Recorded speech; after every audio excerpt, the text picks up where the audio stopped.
ассалому алайкум дӯстони азиз, хушомадед ба канали Dom TJ. Номи ман Шаҳром. Имрӯз 28 апрели соли 2021 мебошад. 1000 рубл 150 сомонӣ, $100 1132 сомонӣ. дар имрӯзанавормон 13 хонаҳои фурӯшӣ мешаванд. нархҳо аз 120 000 сомонӣ сар мешаванд. замин бошад аз 55 000 сомонӣ сар мешавад. барои ҳамин наворо ҳатман то охира тамошо кунед, лайк монед ва дар каналмон подписатсия кунед. дӯстони азиз, агар шумо ягон хонаи фурӯшӣ дошта бошед ва рақамҳои барои реклама танҳо дар WhatsApp сурат ва маълумоти пурраи оиди хонатон рой кунед. агар хона гуфтеста бошед ё ки ягон хоҳиш дорен, ягон тавсия дорен, ҳатман дар комментарияи таги ҳамин видео нависед. бисёри бад гап намезанем, рафтем. якум гап мезанем оиди замин дар шаҳри Душанбе. дар комментария беҳад бисёри бад хоҳиш шуд. ҳозир ман шумо дар каме маълумот метиҳам. якумаш дӯстони азиз, дар дуруни шаҳри Душанбе замини холӣ ақаллан қатъи камтарак фундаментам нестай. ҳамашон аллакай ҳавлӣ шудагиянд, ҳамаш как ҳавлӣ фурӯхта мешавад. барои ҳамин ва нархҳошонам беҳад қимат меистад. дӯстони азиз, мисол дар гипрозем дар ҷои нағзш ки мисол обам проблема нест, светам проблема нест, дар обҷои ҳамин 1 сотик замин $10,000 шудагияд. дар тарафҳои 112 микрорайон уҷодам агар ҷои нағзш бошад $10-15,000 як сотик замин. не ки мисол берунаи шаҳри Душанбе ҷода арзонтара. ина марҳамат 9 сотик замин қарор дорад дар Кулписта, деҳаи Кулписта дуда.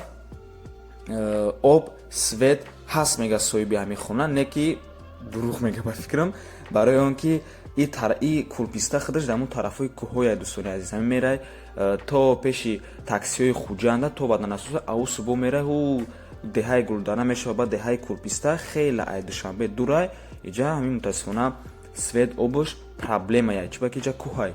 нархаш 55,000 сомонӣ мебошад. барои ҳамин арзонай ва алишам мешавад, савдоам мешавад. ва пешкаши шумо ҳозир ман дуюм заминна пешкаш мекунам. марҳамат, тамошо кунед.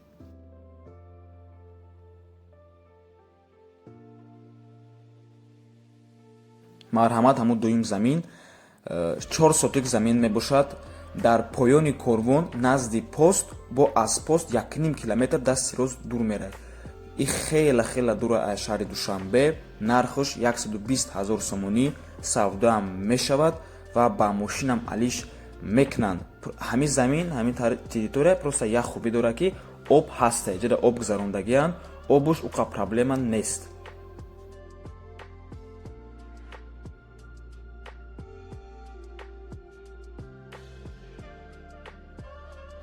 хонаи фурӯшӣ дар ноҳияи Сарванд як хонага квартира мебошад дар дуюм ошёна, бинои новостройка бо масоҳати 35 метри квадратӣ.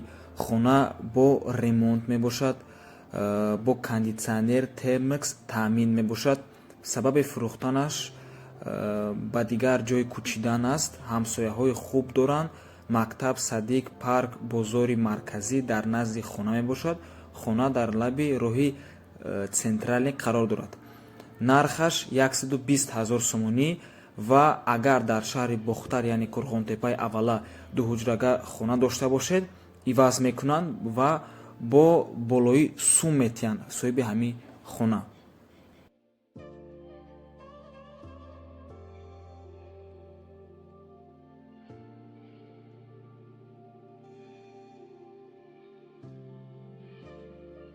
квартираи фурӯшӣ дар Гулистон, қайрокоми пештара, духонага квартира дар сеюм ошёна, бинои советӣ бо масоҳати 50 метри квадратӣ. хона қарор дорад дар кӯчаи Мирзо Турсунзода 1 дар кирпични дом. туалет ваннаш алоҳида мебошад. 3 балкон дорад ва нархаш 147,000 сомонӣ, савдоам мешавад, алишам мешавад. метавонем вариантотона пешниҳод кунед.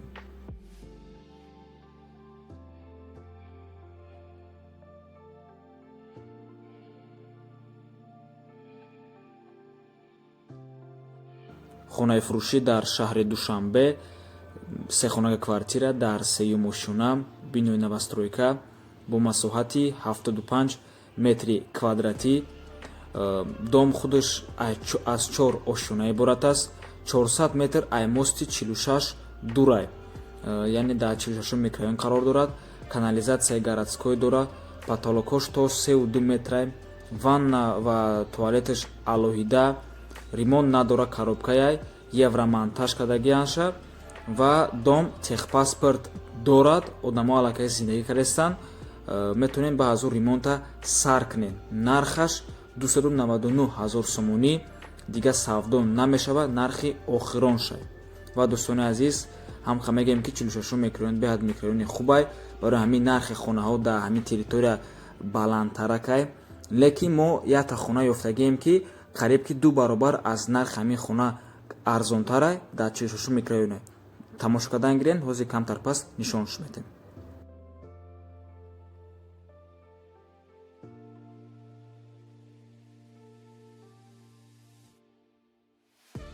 ҳавлии фурӯшӣ дар шаҳри Бохтар як этажа ҳавлӣ мебошад. дар 3 сотик замин 2 дар хона. хонаҳош ба гуфти соҳиби хона бо ремонта, лекин мутаассифона суратҳои дуруни хона нест. қарибии участковии Лениндай, нархаш 150 000 сомонӣ бо савдоам мешавад.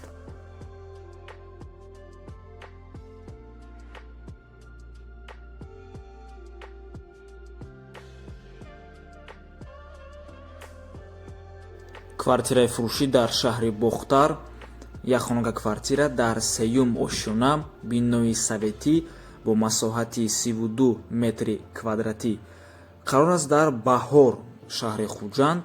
нархаш 165 000 сомонӣ. ремонт дорад, лекин ремонташ средняй. ба гуфти соҳиби хона мутаассифона ҳамагӣ як суратша дорем. нархаш 165 000 сомонӣ, чихе ки гуфтем.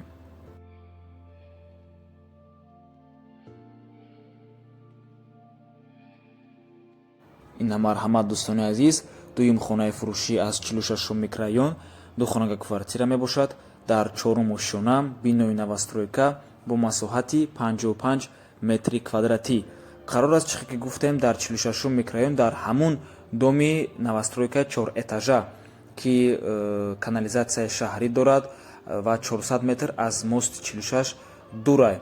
ванна туалети ҳамин хонаам алоҳида мебошад. дом, чихе ки гуфтем, тайёрай, техпаспорт дорад. нархаш 169 000 сомонӣ, дига арзон намешавад. ва ҳамин хона як проблема дорад ки ҳамин хона дар мансард ҷойгир аст, дар 4-ум этажи ҳамин дом.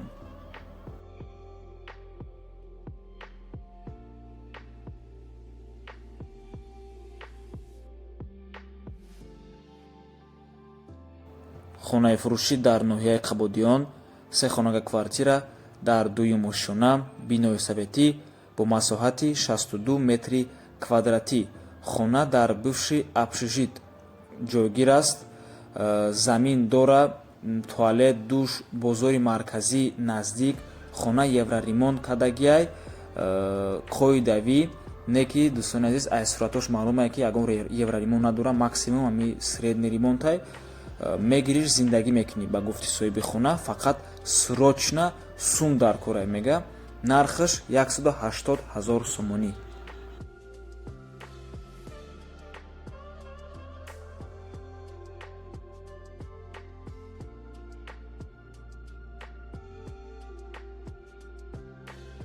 хонаи фурӯшӣ дар Абдураҳмони Ҷомӣ, пеши бозоруш, дар доми 2 этажка дар 1-ум ошёна ҷойгир аст.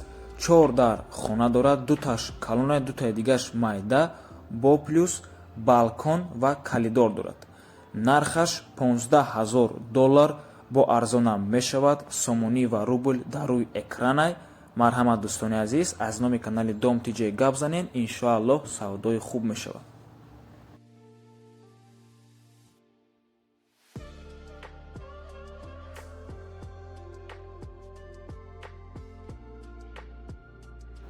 хонаи фурӯшӣ дар шаҳри Душанбе, як хонага мебошад дар 1-ум ошёна, бинои советӣ қарор аст дар шаҳри Душанбе, ноҳияи Сино, кӯчаи Раҳмон Набиев, пеши больницаи Глазнойда. касе ки надонад, тарафҳои политехникумай, наздикиш дар мактаб ва садик ҳастай. нархаш $16000. алишам мекунанд як ба як.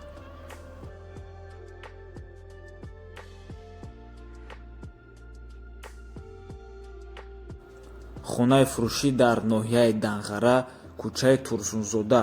як хонага мебошад бо масоҳати 40 метри квадратӣ. нархаш 220 000 сомонӣ. ремонти замонавӣ дорад.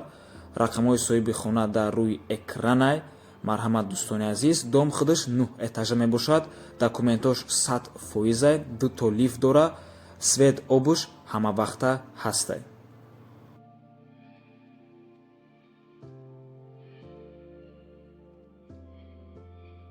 хонаи фурӯшӣ дар шаҳри Душанбе 3 хонага квартира мебошад бо масоҳати 115 метри квадратӣ. дар 12-ум ошёна ҷойгир аст. бино худаш навастройка мебошад. аз 13 ошёна иборат аст. доми сафед мебошад. хона худаш назди бозори Меҳргонда қарор дорад. дубайский проектай. нархаш $130,000. ремонташ ба дараҷаи олӣ. ҳамаи хонаош тёпли пол дора. ҳамаи чиз дорад. хулас ки расходи конкретни кардагиам барои ҳамин хона хехтонам аз рӯи суратош дидестен. марҳамат подписчики худ монай. аз номи канали Дом Тиҷаи гап занен. савдои хуб мешава насиб иншоаллоҳ. ва ин буд охирон хонаи фурӯшӣ дар имрӯза навормон. раҳмати калон дӯстони азиз ки моро то охира тамошо карден. то боздид барори кор шумода.